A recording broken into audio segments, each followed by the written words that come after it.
श्री श्याम सदाशिव नर्मदेश्वर महादेव मंदिर में भूत भावन भोलेनाथ के प्रांगण में उनकी गोद में बैठ करके इस महापुराण को श्रवण करेंगे। बात करें समय की प्रभु, तो हमारी और आपकी मर्जी से पत्ता भी हिलने वाला नहीं है। अगर काश ऐसा होता तो आज जितने भी हम और आप सब लोग बैठे हैं तो पसीने से सराबोर ना हो रहे होते। तो भगवान की मर्जी के बिना वो जब चाहें, जैसा चाहें वैसा हमें और आपको नचाते हैं। व्यवस्थाओं को लगाते लगाते थोड़ा सा विलंब हो गया, तो जो भी हमारे भाई बंधु श्रोता समुदाय इधर उधर बैठे हुए हैं, आप सभी से निवेदन है कृपा करके पंडाल में आ जाएं। आप लोगों के लिए आप सभी ने स्वयं के लिए समुचित व्यवस्था की है, तो सभी से करबद्ध निवेदन है इस व्यासपीठ की ओर से। कृष्ण गोविंद हरे मुरारी, हे नाथ नारायण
बिहारी लाल की जय हो। कल हमने और आपने इसी प्रांगण में बैठ करके श्रीमद् भागवत कथा के मंगलाचरण को श्रवण किया था। आज की कथा में प्रवेश करते हुए भगवान की जो भागवत कथा है, जितनी भी कथाएं हुई सब नैमिषारण्य क्षेत्र में ही।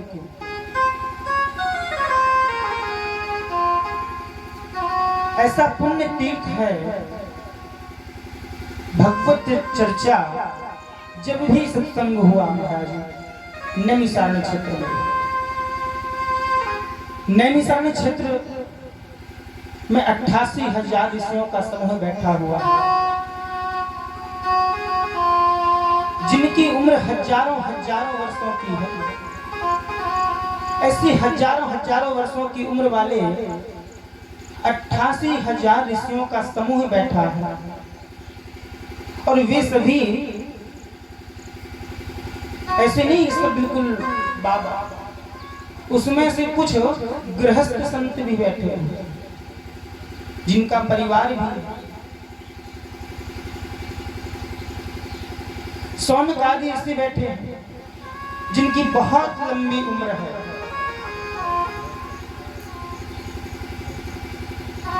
एक संत महात्मा तो ऐसे बैठे हुए हैं, जिनकी उम्र में ना जाने कितने बार इंद्र बदल चुके हैं। ऐसी लंबी आयु वाले संत बैठे हुए महाराज। एक बार नित्य कर्म से निवृत्त होकर के सत्संग चल रहा था। उसी समय शौनकादि ऋषियों की उस मंडली में श्री सूत जी महाराज का आगमन हुआ।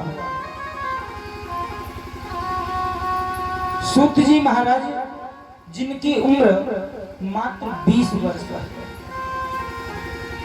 मात्र 20 वर्ष की उम्र के सूत जी महाराज, जो महर्षि वेद व्यास के परम शिष्य हैं, उनका आगमन हुआ। हजारों इतनी लंबी आयु वाले सभी संत महात्मा उठ करके खड़े हुए।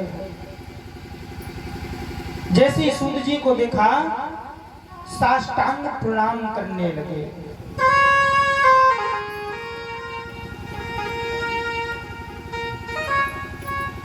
अपनी संस्कृति में प्रणाम करने के 3 तरीके हैं महाराज। 3 प्रकार से प्रणाम करते हैं, मनसा, वाचा और कर्मणा। मन से, वाणी से और कर्म से।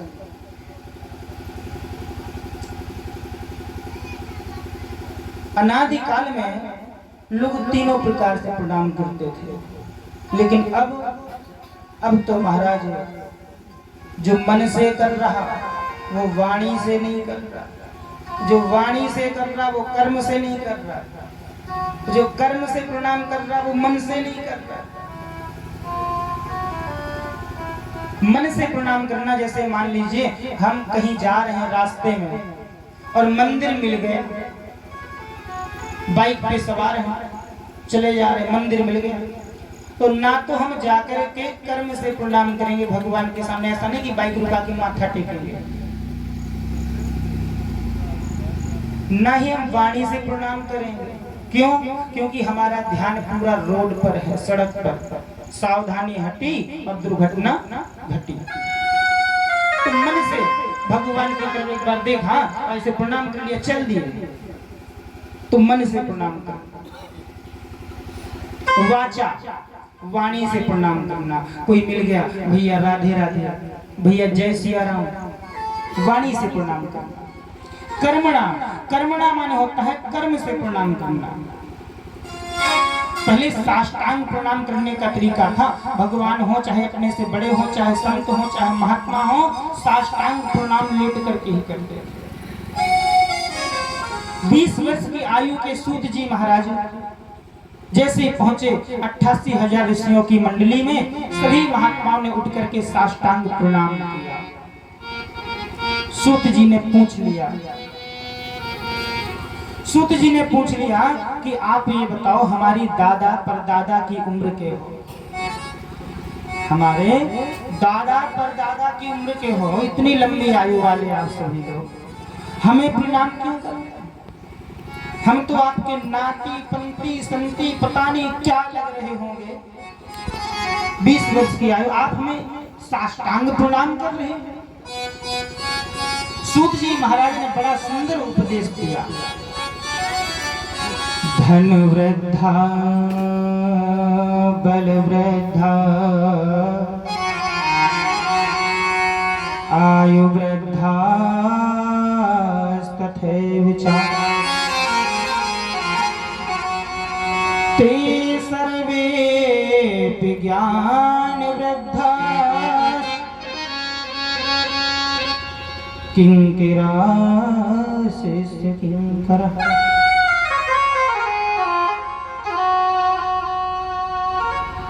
कोई धन में बलवान होता है ना। अच्छा, बलवान किसे कहते हैं? बल माने ताकत, क्षमता।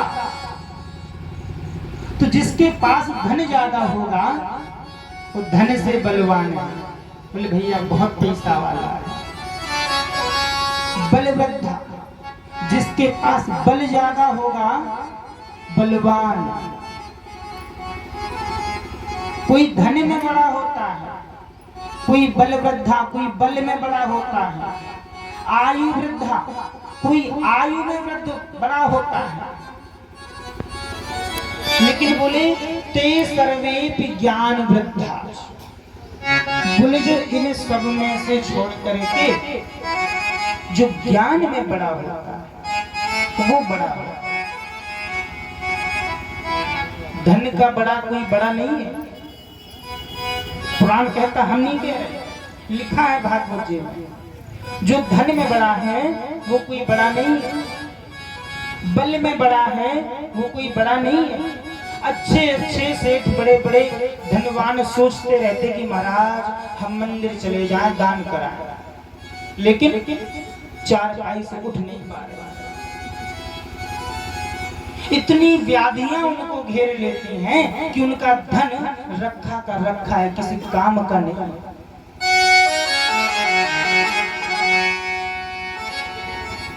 आयु वृद्धा, आयु में बड़े कोई बड़े नहीं है।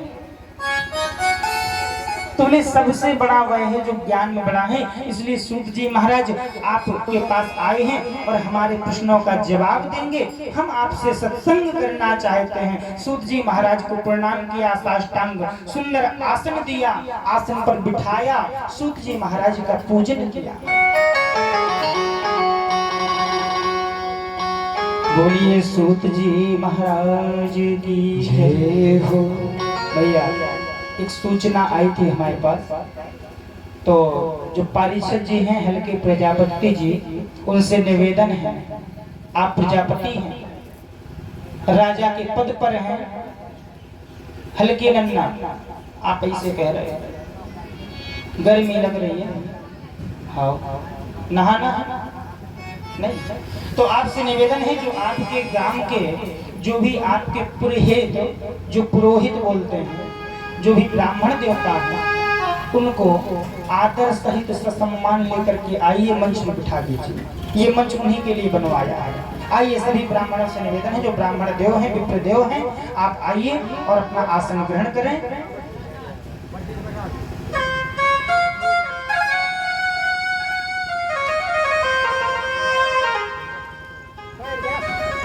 सूत जी महाराज अपने आसन पर बैठे हैं।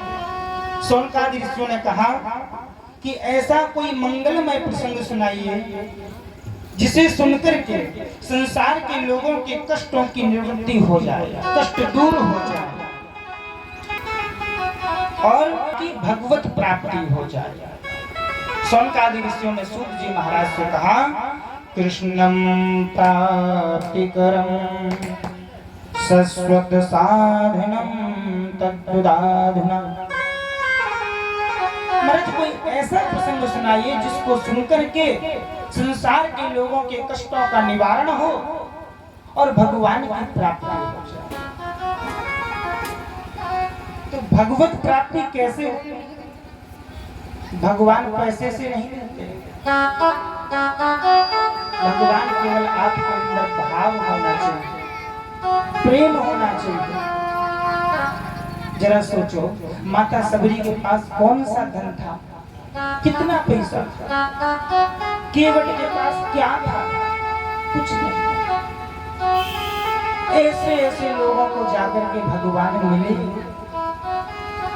तो क्या हमें और आपको नहीं मिल सकते? प्रयास तो करके देखो। एक बात और बता दिया, कहा गया है संत का क्षण और अन्न का कण बर्बाद नहीं करना चाहिए। संतों के पास जाकर के कोई अटपटे प्रश्न ना पूछो कि महाराज गर्मी लग रही, उपाय बताओ। करना संतों के पास जाओ तो कुछ ऐसा प्रश्न पूछो जिसमें आपका भी कल्याण हो और लोगों का भी कल्याण हो। हमें न तो नहीं लग रही गर्मी, बोलो राधे राधे। तो संत का क्षण और अन्न का कण बर्बाद नहीं करना चाहिए। सूत जी महाराज को बिठाया, पूछा महाराज कोई ऐसा प्रसंग सुनाओ जिसको सुनकर के भगवान की प्राप्ति हो जाए। संतों के पास जाओ तो उनसे एक ही बात पूछो कि संत महात्मन भगवान हमें आप ये बताओ कि भगवान कैसे हैं।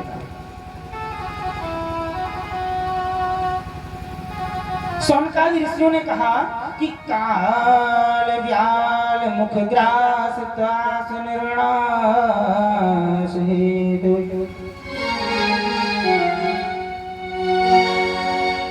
ध्यान दें, काल व्याल मुख ग्रास। काल समय,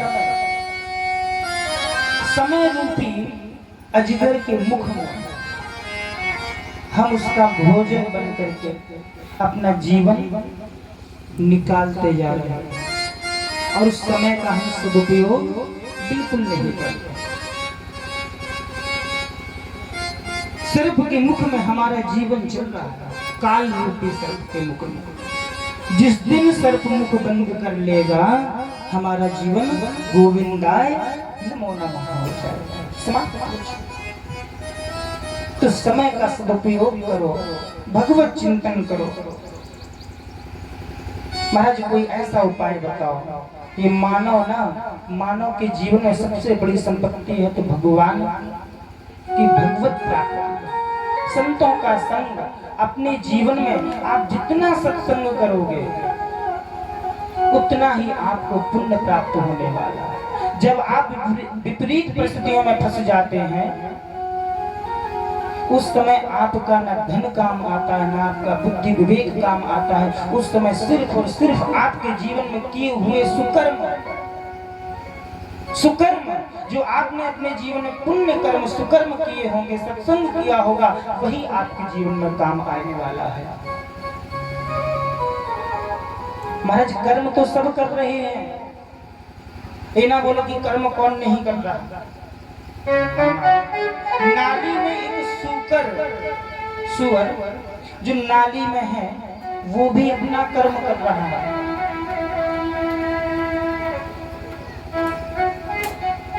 कर्म की प्रधानता है, लेकिन कर्म कैसा हो, कर्म करने की दिशा, हम किस दिशा में काम कर रहे हैं। अगर कर्म करने की दिशा सही होगी तो कर्म के उपरांत उसकी हमारी दशा भी अच्छी बनेगी। और जब दिशा सही नहीं है कर्म करने की तो दशा हमारी बिगड़ जाएगी। चोर है चोर, तो चोर भी अपना कर्म कर रहा है, साहूकार भी अपना कर्म कर रहा है, लेकिन साहूकार को लोग सम्मान देंगे, प्रतिष्ठा देंगे, पद देंगे, लेकिन चोर पे लाठियां बरसाई। तो कर्म तो सब करते हैं जीवन में, कर्म करने की हमारी दिशा सही होनी चाहिए। जब दिशा सही होगी तो दशा बनेगी हमारी महाराज, और नहीं वरना हमारी दशा बिगड़ जाएगी। सूत जी महाराज भगवान की कथा सुनाने लगते हैं और शौनकादि ऋषियों को बताते हैं कि जिस समय महाराज सुखदेव जी राजन परीक्षित को कथा सुनाने के लिए प्रारंभ हुए बैठे और कथा सुना ही रहे थे कि बीच में देवता लोग आ गए अमृत का कलश लेकर। देवताओं ने सोचा कि ना हो तो हम व्यापार कर लें, जो अमृत कलश है ये राजा परीक्षित को दे दे, क्योंकि राजा परीक्षित को मृत्यु का भय है। लेकिन राजा परीक्षित को मृत्यु का भय नहीं है, उसको तो अपनी मुक्ति का उपाय पूछना है। सुखदेव जी के पास पहुंचे, एवं विनिमये जाते सुधारज्ञ प्रपीयता कृपास्यामो वयं सर्वे श्रीमद्भागवतामृतम्।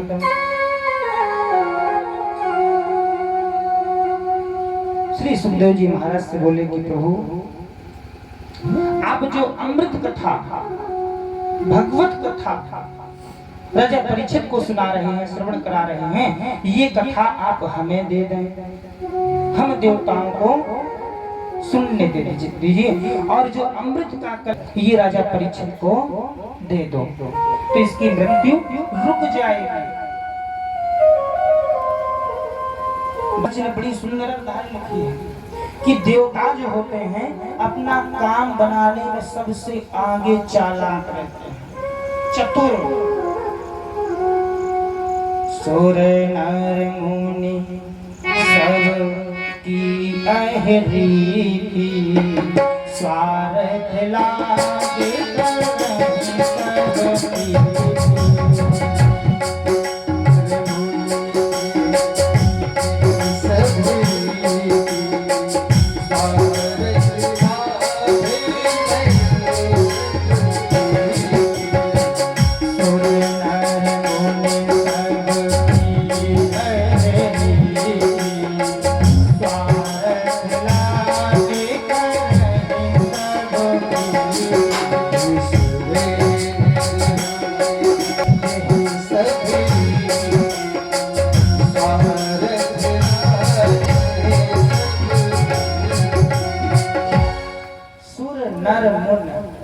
सबसे पहले किसका नाम आया महाराज?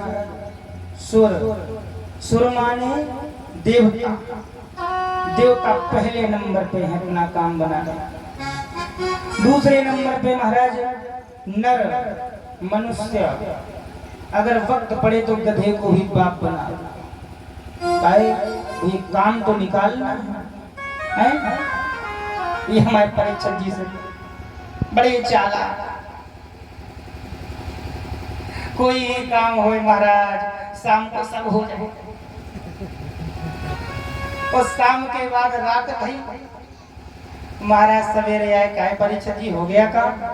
अरे बोले महाराज रात गई बात गई। बोलो राधे राधे।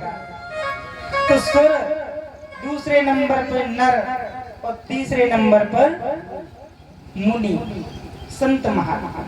संतों का काम रहता पहले देवताओं का भला हो जाए, फिर जो गृहस्थ हैं इन लोगों का भला हो जाए, फिर हमें तो बाद में मिल जाएगा कुछ ना कुछ। तो ऐसे हमारे संत महात्मा हैं। बोलिए संत भगवान की जय हो। अरे संतन के संग लाग रे तेरी बिगड़ी बनेगी, संतन के संग लाग रे तेरी बिगड़ी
कृष्ण भगवान की। तो बोले महाराज, देवता अमृत का कलश लेकर के पहुंचे। श्री सुखदेव जी महाराज से जैसे कहा,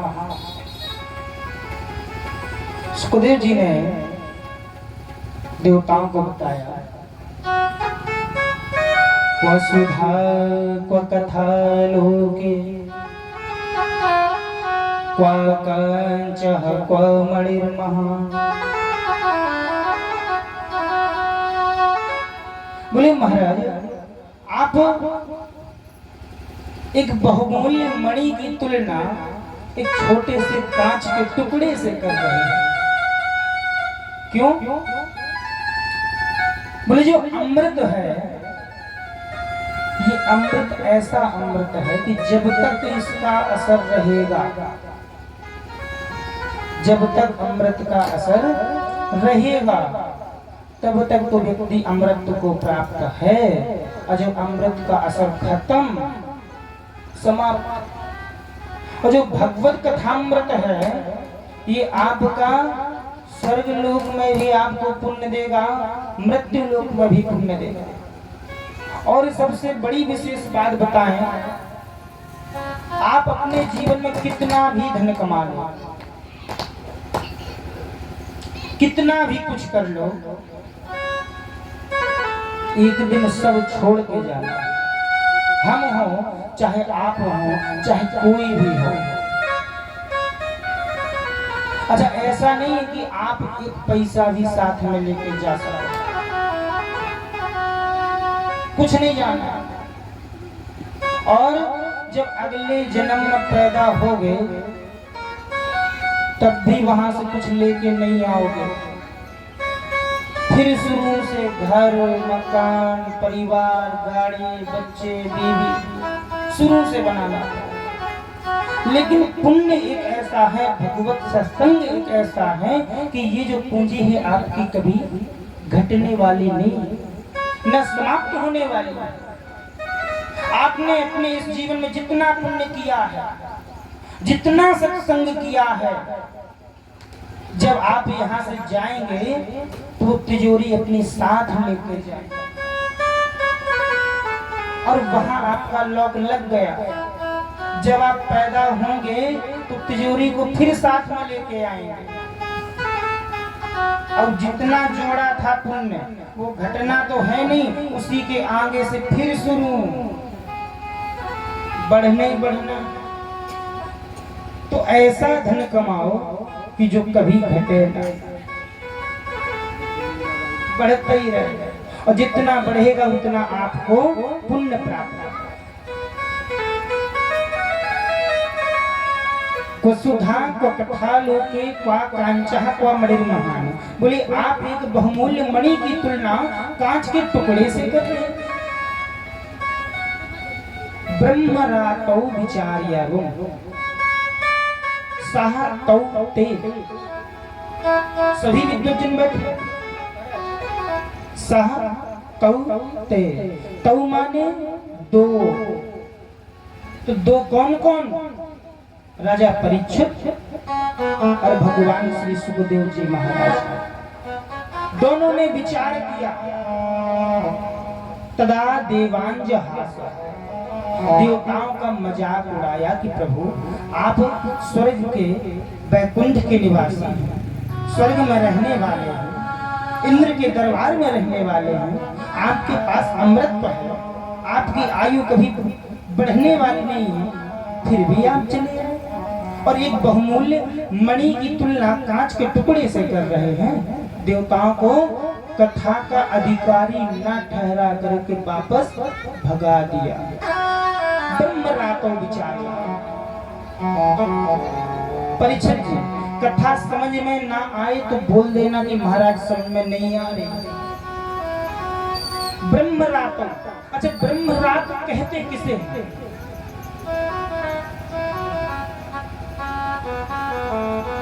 कोई बताए? ब्रह्मरात। ब्रह्मरात महाराज, ब्रह्मरात उसे कहते हैं जिसने माँ के गर्भ में ही भगवान के दर्शन कर लिए। तो ब्रह्मरातौ साहतौ दोनों सुखदेव जी महाराज और राजा परीक्षित दोनों ने भगवान के दर्शन गर्भ के अंदर ही किए।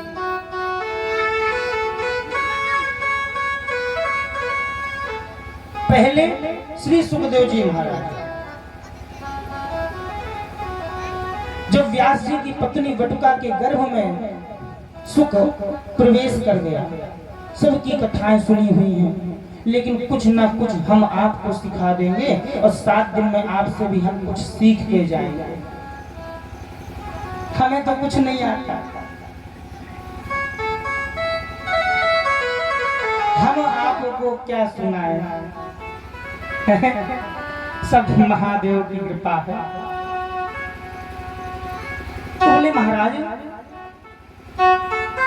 सुखदेव जी जब वटुका माता के गर्भ में थे तब भगवान ने गर्भ के अंदर जाकर के दर्शन दिए। कहा सुखदेव तुम बाहर आ जाओ, तुम्हें हमारी माया नहीं लपेटेगी। कि भगवान की माया से कोई नहीं बच सकता। हरि की माया ऐसी है कि पूरे संसार को नचा है। सब ही नचावत राम गुसाई, बंध्यो पीर मरकट कीना।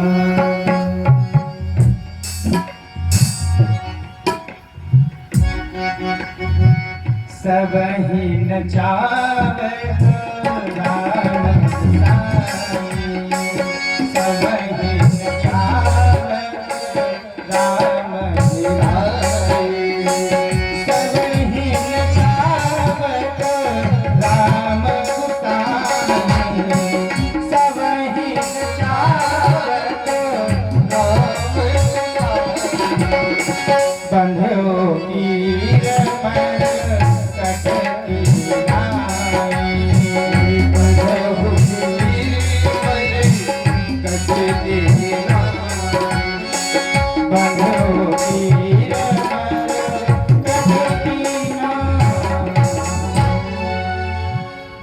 सबहि नचावत राम गुसाई, बंध्यो कीर मरकट की नाई।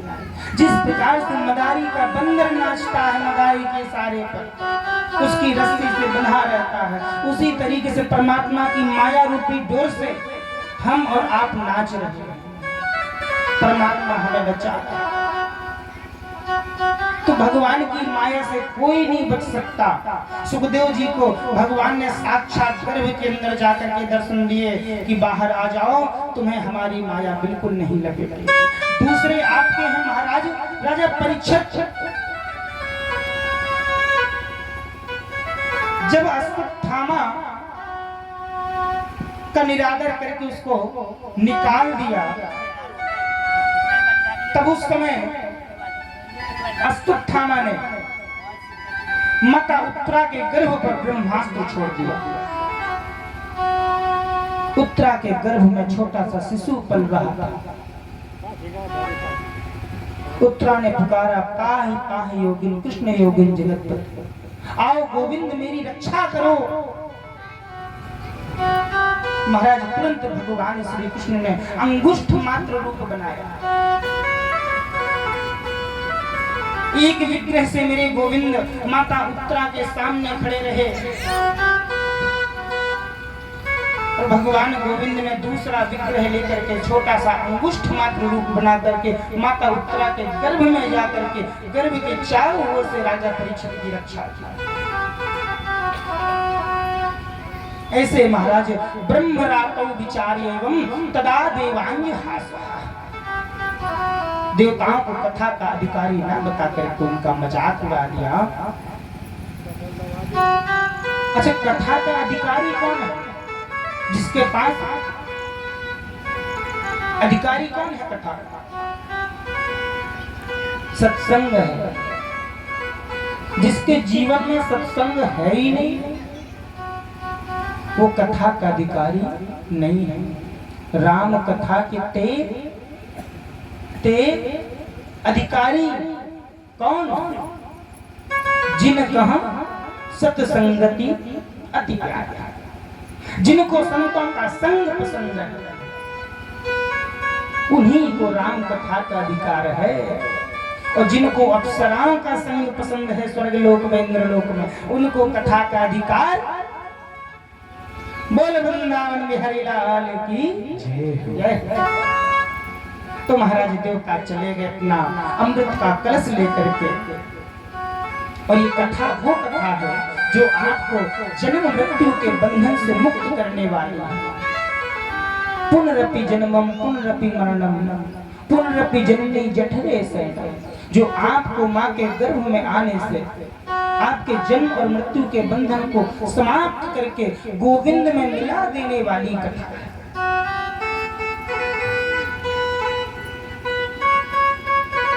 महाराज सुखदेव जी ने देवताओं को कथा का अनाधिकारी करने के उपरांत एक तराजू मंगाया, तुलना की। उस तराजू में एक पल्ले पर सारे दिया, दूसरे पल्ले पर सिर्फ श्रीमद् भागवत महापुराण को रखा।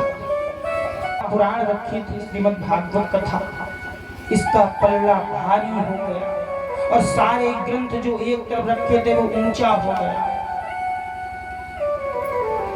इसीलिए तो इसमें लिखा रहता श्रीमद् भागवत महापुराण, सभी पुराणों में श्रेष्ठ पुराण। ये कोई साधारण ग्रंथ नहीं है, ये साक्षात भगवान कृष्ण का विग्रह है, दूसरा स्वरूप है।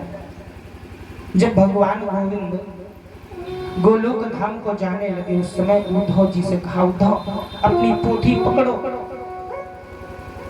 उद्धव की पोथी में मेरे गोविंद के शरीर से एक तेज विग्रह निकला और वो तेज जाकर के इस पोथी में समा गया। यही साक्षात भगवान श्री कृष्ण की वांगमय मूर्ति श्रीमद् भागवत। श्रीमद् भागवतोऽध्योऽयं प्रत्यक्षं कृष्ण एव।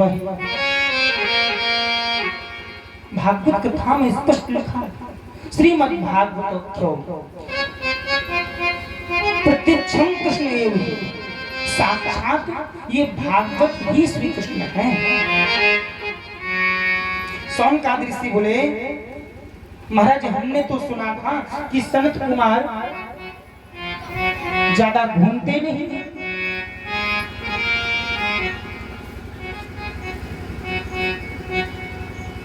सुखदेव जी कहते हैं, राजन परीक्षित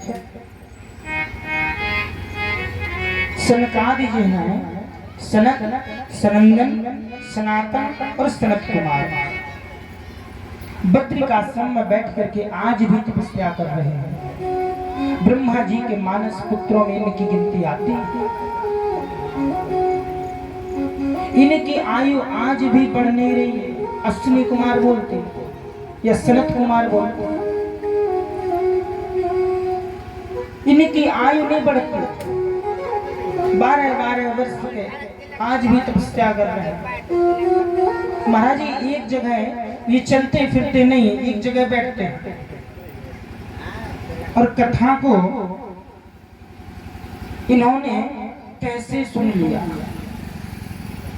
क्योंकि ये तो एक जगह रहते हैं। और नारद जी ने कथा को कैसे सुनाया, वो कथा हमें सुनाओ। सुखदेव जी कहते हैं, राजन परीक्षित एक बार नारद जी तीनों लोकों में भ्रमण करते हुए चले जा रहे हैं। बद्रिकाश्रम से निकले तो सनत कुमारों ने देख लिया, रोका नारद जी को, पूछ लिया, कथम ब्रह्मण्डीन मुखम कुतश्चिन्तातुरो भवान् त्वरितं गम्यते कुत्र कुतश्च आगमनं तव।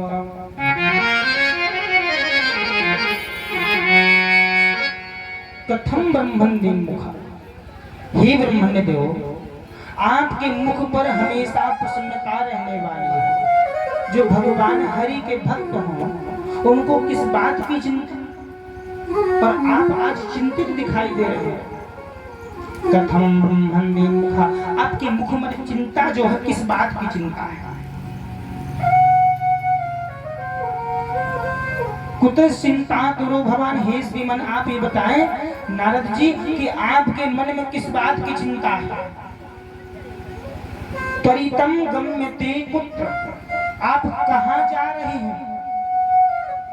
और कुतश्च आगमनम तब, आप कहाँ जा रहे हैं और कहाँ से आ रहे हैं? हमें पूरा दृष्टांत बताइए। नारद जी कहते हैं, हे सनत कुमारों, मैं संसार के तीनों लोकों में घूम करके आ रहा हूं, हमें कहीं शांति नहीं मिली। अहम तो